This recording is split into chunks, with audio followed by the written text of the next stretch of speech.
masyarakat sebagai konteks. Di antara poinnya adalah mendeskripsikan elemen kunci dari masyarakat yang mempengaruhi pembelajaran dan menjelaskan bagaimana aktivitas-aktivitas autentik dapat meningkatkan performa pembelajaran dalam kehidupan mereka di luar sekolah. Nah, sebagaimana kita ketahui bahwa masyarakat merupakan salah satu unsur eh, pendukung dari berjalannya pendidikan khususnya di negara kita, yakni negara Republik Indonesia. Sebuah konsep terkait dengan budaya tetapi juga agak berbeda adalah masyarakat. Apa itu masyarakat?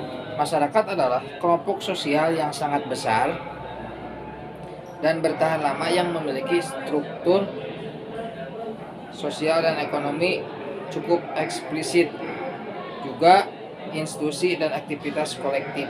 Sebagai contoh, hampir semua negara adalah masyarakat yang di dalamnya terdapat pemerintah yang mengatur sejumlah aktivitasnya. Nah, maka masyarakat merupakan unsur bagian dari kepemerintahan. Nah, di dalam suatu negara, pendidikan merupakan sebuah landasan ataupun acuan yang bisa meningkatkan hal-hal positif dalam negara. Sebaliknya, pendidikan tidak akan maju tanpa adanya masyarakat. Oleh karena itu, masyarakat memang berpengaruh sebagai faktor pendukung di dalam pendidikan. Di dalam masyarakat konteks ini ada apa itu aktivitas autentik?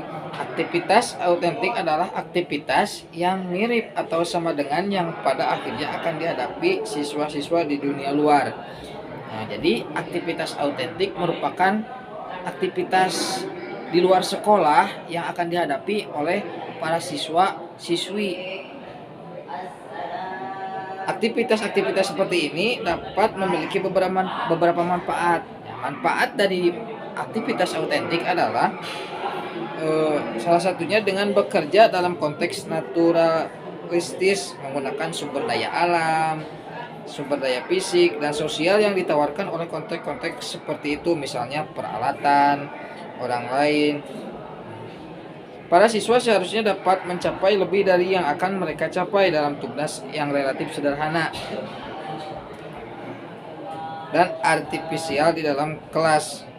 Kedua, tugas-tugas autentik yang kompleks kemungkinan besar akan mendorong pembelajaran bermakna alih-alih menghafal informasi dan prosedur baru. Akhirnya, karena tugas-tugas ini menyerupai tugas dan masalah dunia. Jadi bisa dicontohkan, kita sebagai seorang pendidik memberikan suatu aktivitas kepada para siswa dan siswi hingga aktivitas tersebut memiliki daya manfaat yang sangat tinggi di dunia luar mereka, seperti kan kita sedang membahas bab zakat di dalam mata pelajaran PAI. Nah, dalam bab zakat tersebut kita bayangkan atau kita contohkan kehidupan masyarakat dalam aktivitas sehari-hari. Contoh, jika kalian memiliki domba ataupun sapi yang ada di rumah, maka zakatnya sekian. Ayo kita hitung. Nah, manfaat dari aktivitas tersebut akan terasa di luar sekolah. Kita bawa ke luar sekolah. Aktivitas autentik dapat dikembangkan untuk hampir seluruh area dalam kurikulum. Sebagai contoh, nah ada contoh lagi, kita bisa meminta siswa untuk melakukan hal berikut: menulis editorial, berpartisipasi dalam debat, mendesain sirkuit listrik, melakukan eksperimen, menulis program komputer, membuat dan mendistribusikan buletin. Oke anak-anak, hari ini kita belajar tentang sejarah. Coba kalian yang kalian tahu tentang sejarah para sahabat seperti itu, terus tampil di konser, berbicara di depan umum, merencanakan anggaran keluarga, berbicara dalam bahasa asing. Nah, itu merupakan salah satu ataupun contoh-contoh aktivitas autentik yang akan berpengaruh terhadap siswa di dunia luar nanti. Nah, dalam beberapa contoh, aktivitas autentik dapat berupa pembelajaran berbasis masalah atau pembelajaran berbasis proyek seperti tadi eh, dalam memecahkan masalah zakat ataupun masalah waris atau dalam PAI mengenai hal bab fikih. Selain itu juga, aktivitas autentik sangat membantu kepada para siswa dan siswi yang kurang dalam hal akademis. Maka bisa kita temukan ataupun kita temui cara mereka belajar dengan aktivitas autentik di luar sekolah. Mungkin kiranya itu yang dapat saya sampaikan, dapat disimpulkan bahwa masyarakat sebagai konteks, jelas masyarakat sangat menjadi faktor pendukung dalam pendidikan. Nah, bisa menyalurkan hal tersebut dengan aktivitas autentik, yakni aktivitas yang memang bisa membantu para siswa dan siswi untuk bisa melakukan pembelajaran yang akan bermanfaat di luar sekolah. Sekian dari saya. Assalamualaikum warahmatullahi wabarakatuh. Di sini saya akan menjelaskan teknologi digital sebagai konteks. Sesungguhnya, teknologi mencakup semua aplikasi buatan manusia dari pengetahuan ilmiah yang digunakan untuk tujuan praktis. Akan tetapi, yang kita jadikan fokus di sini adalah digital yang membuat kita dapat menyimpan, memanipulasi, dan mengirimkan informasi secara elektronis. Seiring dengan semakin tersedia dan terjangkaunya teknologi digital, teknologi ini semakin meresap dalam masyarakat zaman modern sekarang. Contohnya seperti di Amerika Serikat. Sebagian besar siswa sekolah menengah umum memiliki telepon pintar atau bisa disebut juga dengan smartphone. Dan sebagian besar dari mereka mahir menggunakan telepon mereka untuk mengirim SMS, memotret, dan mengirimkannya, serta memosting opini-opini dan foto di media sosial seperti di Facebook, Instagram, Snapchat, dan lain sebagainya. Inovasi teknologi baru-baru ini membuat orang-orang di seluruh dunia semakin mampu mengakses pengetahuan terdistribusi yang dibahas sebelumnya. Teknologi dalam pembelajaran dan pengajaran. Poin pertama yaitu instruksi dapat dengan mulus mengintegrasikan beberapa media dan strategi pedagogis.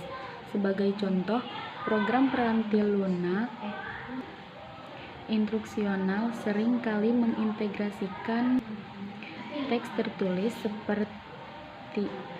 tertulis dengan grafik, video, simulasi, latihan, dan aransemen.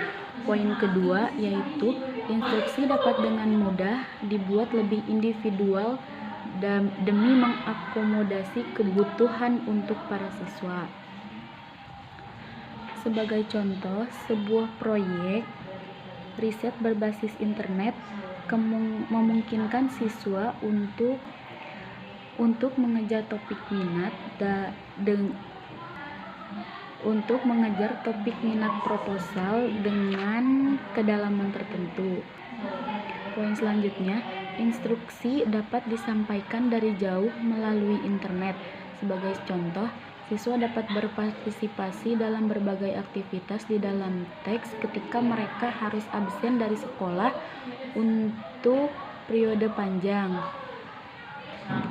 Selanjutnya, pelajaran dapat memanipulasi data dalam berbagai cara sembari menjaga beban kognitif dalam batasan yang wajar.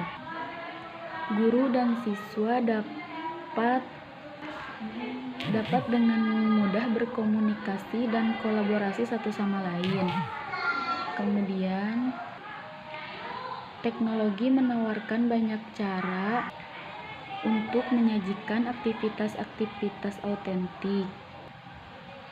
Dan yang terakhir, beberapa strategi pengajaran yang berbasis teknologi secara efektif mengaburkan garis pembatas antara bekerja dan bermain.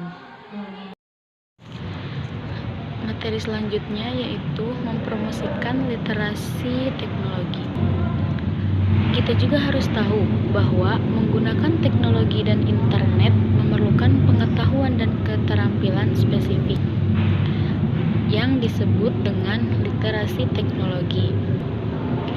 Contohnya, penggunaan sistem operasi yang spesifik.